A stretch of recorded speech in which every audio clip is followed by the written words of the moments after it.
मुझे जवाब देने की हिम्मत कैसे हुई? बता मुझे, कौन है वो? नहीं, मैं नहीं जानती।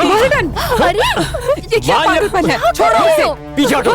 क्या कॉलेज में यही सब करने जाती हो? एक फुटी कौड़ी की औकात नहीं है उसकी। बोल कौन है वो, बता मुझे। अरे पिताजी आप रुको।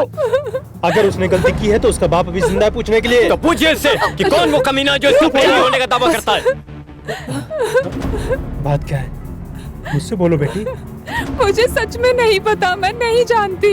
ये झूठ बोल रही है, वरना उसकी इतनी हिम्मत नहीं होती कि आज वो मुझसे नजरें मिलाकर बात कर सकता। कोई भद्रन नाम का लड़का है, मेरे सामने आकर मेरी बहन की शादी की मांग कर रहा है। ये उस कमीने के साथ भागने का प्लान कर रही है। अगर ऐसा कुछ हुआ तो करो, मैं इसे जान से मार दूंगा। पिताजी मैंने बोल दिया। चुप रहो, निकलो यहाँ से। पिताजी मैं कहा ना निकलो।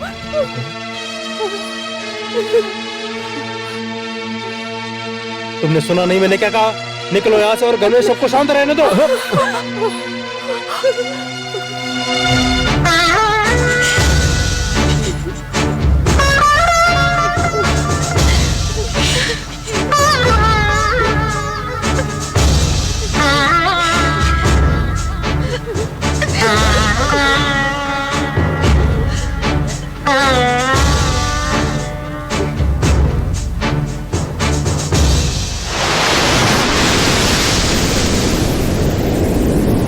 बड़े बाप की औलाद क्यों ही ना हो, लेकिन मैं उसे छोड़ूंगा नहीं। कहीं ना कहीं कुछ तो गड़बड़ है।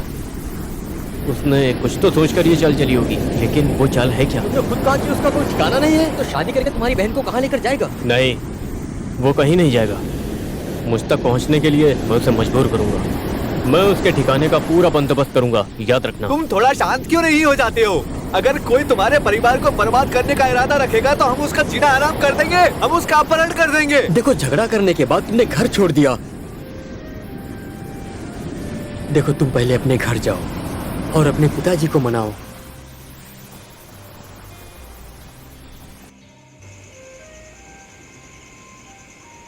अरे अभी यहाँ क्या करने आए हो? ये सब क्या है भैया? किसी ने कुछ कह दिया और तुमने नया बखेड़ा खड़ा कर दिया, पिताजी से लड़ लिए। तुम बच्चे बन गए हो क्या? घटिया बात।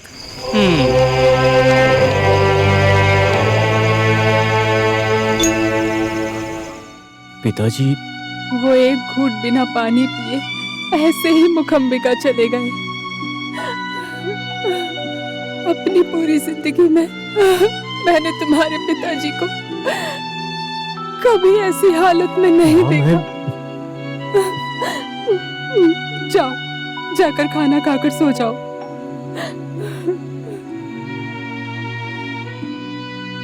मैं आपके लिए खाना लगा देती हूँ।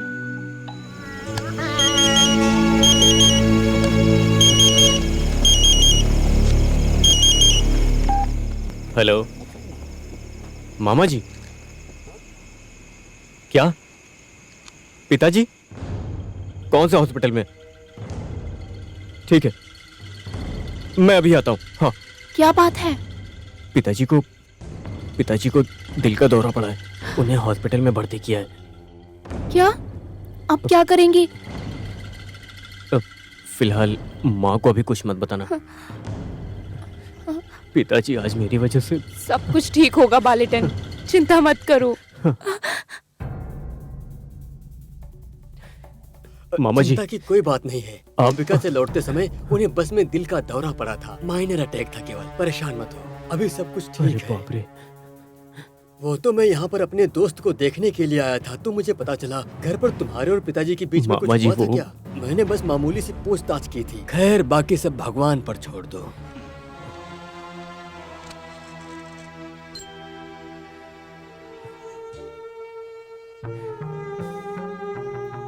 वो सो रहे हैं, आराम करने दो।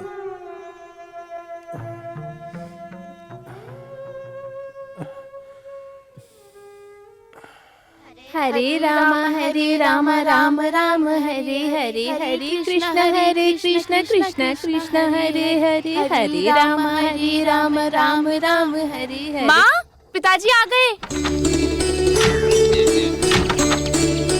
बैग दीजिए। नहीं, रहने दो। पिताजी बैग मुझे।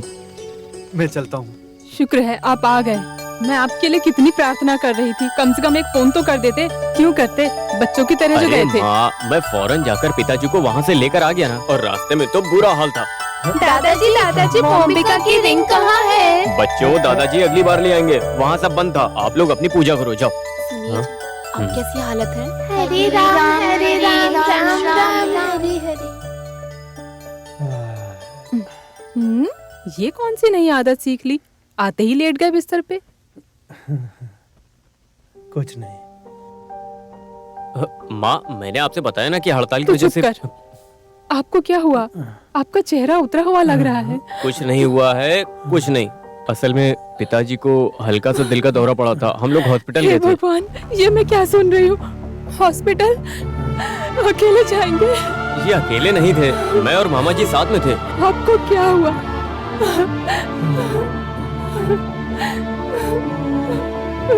आप मुझे बता सकते थे भगवान, ये सब क्या हो गया? ऐसा कुछ नहीं है। मैं वापस आ गया ना, तुम इतना सोचती क्यों? अपनी माँ को समझाओ हाँ, जरा। आप रो क्यों रही हो? आप पिताजी को और बीमार करोगी। आप भी ना माँ, आता हूँ मैं।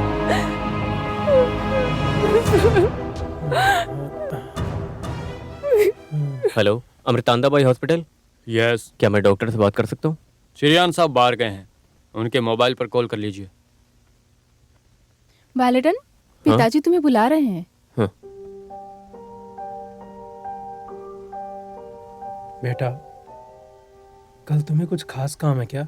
नहीं, बस एक बार हॉस्पिटल जाना है। बाद में भी जा सकते हो। कोई और काम है क्या? नहीं।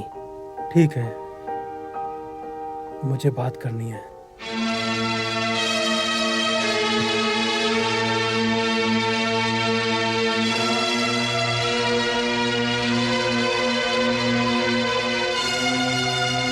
आप कह रहे थे कि आपको कुछ बात करनी है, लेकिन आपने कुछ कहा ही नहीं। हाँ। डॉक्टर ने आपको चलने फिरने से मना किया है। डॉक्टर तो कुछ ना कुछ बोलते ही रहते हैं। अगर मैं उनकी सुनूंगा तो जिंदगी भर के लिए बिस्तर पकड़ लूंगा। मुझे मौत का बिल्कुल डर नहीं है, लेकिन अगर मैं मर गया तो मेरी जिंदगी भर का जीना बेकार हो जाएगा। आप ऐसी बातें क्यों कर रहे हैं पिताजी? जिस रोज तुमने कविता को मारा था, तुमने वही किया जो हर लड़की का बड़ा भाई करता है। लेकिन उसके लिए मैंने तुम्हें दोष दिया, घर से निकाल दिया। जब तुम्हारी आंखों में आंसू थे और तुमने मुझे भोली नज़रों से देखा, तभी मेरा दिल पिघल गया। मैंने बचपन से ही मानसिक स्थिति को समझ लिया था, इसीलिए चुप था। मैंने तुम्हें सब कुछ बताने का फैसला किया है। तुम्हारी तरह मेरी जिंदगी में भी उतार चढ़ाव थे। मैं जब भी किसी के दुख दर्द से गुजरता तो मेरा मन दुखी होता। खुले मन के आदमी की जिंदगी एक मंदिर की तरह होती है, जहाँ कोई भी कभी भी आ जा सकता है। फिर उन्हीं में से एक बाप और एक बेटी थे जिन्होंने कदम रखा था। ये उस समय की बात है जब यहाँ कन्नूर में मेरा ट्रांसफर हुआ था। तुम 5वीं क्लास में थे। एक बार कन्नूर से बस में लौटते समय मेरी मुलाकात उन बाप बेटी से हुई। अपना घर छोड़ने के बाद वो बाप अपनी शादी लायक बेटी को लेकर मोम्बिका जा रहा था। उन लोगों ने अपनी बाकी की जिंदगी वहीं पर गुजारने का फैसला कर लिया था। जब रात में उन्हें यहाँ पर कहीं सर छुपाने के लिए कोई जगह नहीं मिली तो मैंने अपने किराए के मकान में उन्हें आसरा दिया। अगले रोज दूसरे दिन सुबह में मैं बेटी की चीख सुनकर उठ गया। मुझे नहीं पता कैसे हुआ।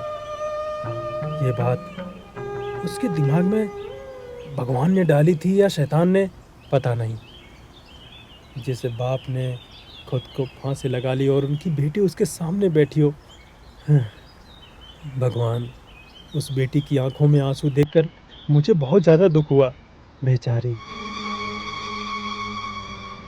मुझे एहसास हुआ कि वो लड़की भी मौत की तरफ बढ़ रही थी, जिंदगी की तरफ नहीं बढ़ रही थी। मैं उसे मौत के हवाले नहीं कर सकता था। तुम्हें सब क्यों बता रहा हूँ, तुम जानते हो? उस बेचारे की जिंदगी ऐसी ही थी। आप कहना क्या चाहते हैं? जिंदगी एक बदमाश बच्चे की तरह होती है। ये किसी भी वक्त तुम्हें धोखा दे देती है।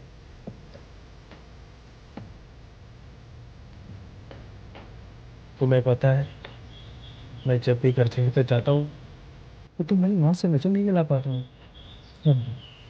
हर महीने वहाँ उनसे मिलने जाना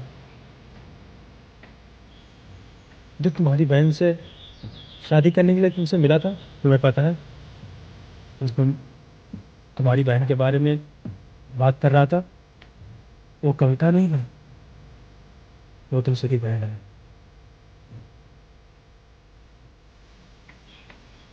मेरी समझ में नहीं आ रहा है कि मैं तुम्हारे सामने ये सब बातें कैसे बोलूं, लेकिन अगर मैं ये बात तुम्हें बताए बिना मर गया तो बेटा, तुम्हारे पिता का एक और परिवार है। उस दूसरे परिवार में मेरे 2 बच्चे हैं। ये क्या कह रहे पिताजी? आपका एक और परिवार? ये कोई कहानी है क्या? नहीं, ये सच है। बात मानो, मेरी बात मानो। मुझे भरोसा नहीं है, ऐसा नहीं हो सकता, ऐसा हो ही नहीं सकता पिताजी। नहीं नहीं पिताजी, मुझे नहीं सुनना कुछ। अरे भला नहीं पिताजी, माँ सिर्फ आपके लिए जीती हैं। जब आप एक दिन के लिए हॉस्पिटल में थे तो उनकी जान निकली जा रही थी कि आपको कुछ हो न जाए, और आप उन्हें भूलकर ये सब कर रहे हैं। बेटा चुप रहिए, इतने सालों से आप हमारे पिता थे, और अब आप कह रहे हैं कि आपका एक और परिवार है, आपके अपने 2 बच्चे और हैं। ये सब क्या है? मैं ये नहीं मानता, मैं ये नहीं होने दूंगा, कुछ भी नहीं होने दूंगा।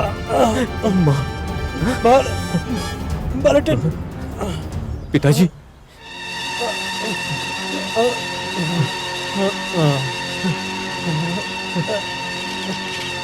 पिताजी, पिताजी, डॉक्टर। वालेटन जी, तुम्हारे पिताजी तुम्हें अंदर बुला रहे हैं, जाओ।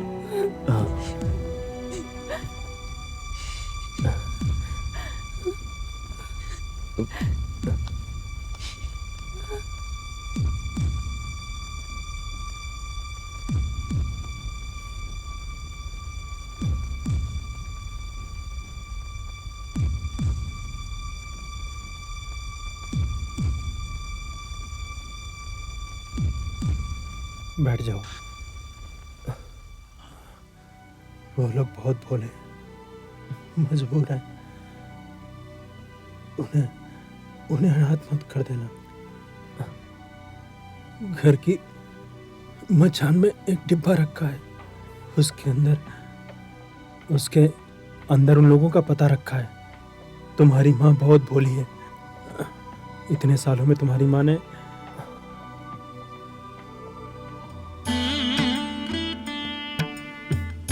अपनी माँ को ये सब मत बताना, अपने बाप के दूसरे परिवार को पता ना लगे। मैं बर्बाद हो जाऊंगा अगर किसी को भी पता चला तो। मैं तुमसे विनती करता हूँ,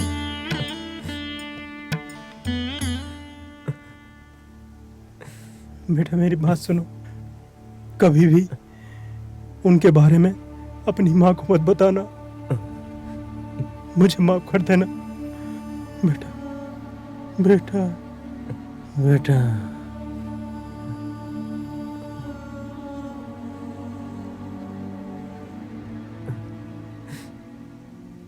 पिताजी,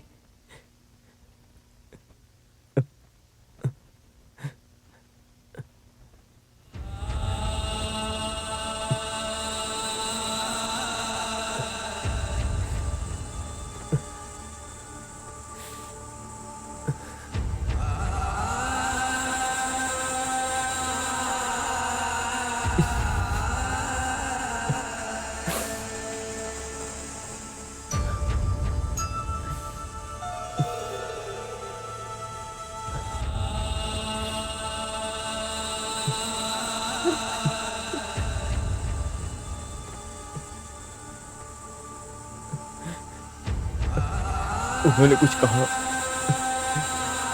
और वो हमें छोड़कर चले गए।